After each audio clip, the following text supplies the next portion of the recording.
Hindi nga ako nakapag-pamper last December gawa ng na-busy kami sa negosyo. Kaya naman ngayong 2026 ay deserve ko naman siguro na mag-pamper at magpaganda. Syempre walang iba kundi dito sa Lura Aesthetic and Wellness. Actually, pumunta ako dito and nakaplano talaga is eyelash lang. Kaya lang nung chinek ko yung sarili ko sa salamin, ay nako, dry na pala yung buhok ko at kailangan na rin talagang i-treatment. Napakagastos maging babae, no? Buti na lang, dito sa Lura ay meron silang mga promo na talaga namang makakapag-avail ka gawa ng malaki yung madi-discount mo.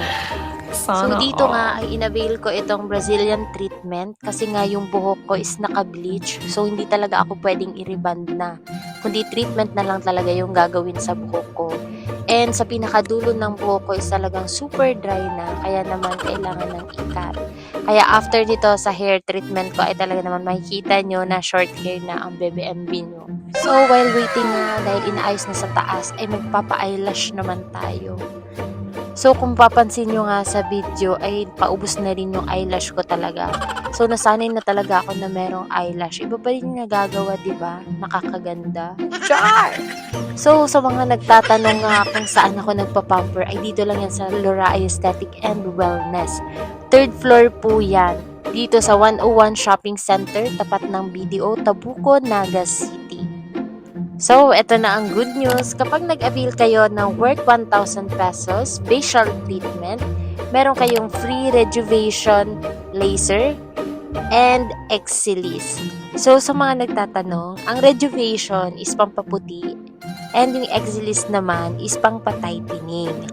Ang experience ko dito sa Rejuve Laser is malamig siya sa face. Kasama yung cream niya, super cold siya. And ang pagkakaiba naman, si Exilis naman is medyo hot siya. Pero, manageable naman yung init. And makikita mo yung result talagang nagtatight yung skin mo. And going back dito naman sa ating hair na super dry. Dalawa na nga sila nag-aayos ng buhok ko. And yan si Sis Ami, the owner of Lura Aesthetic. Thank you so much kasi kahit dry na yung buhok ko, kita nyo naman, talagang nagawa ng paraan. So, kita-kits tayo sa ating mga event this January.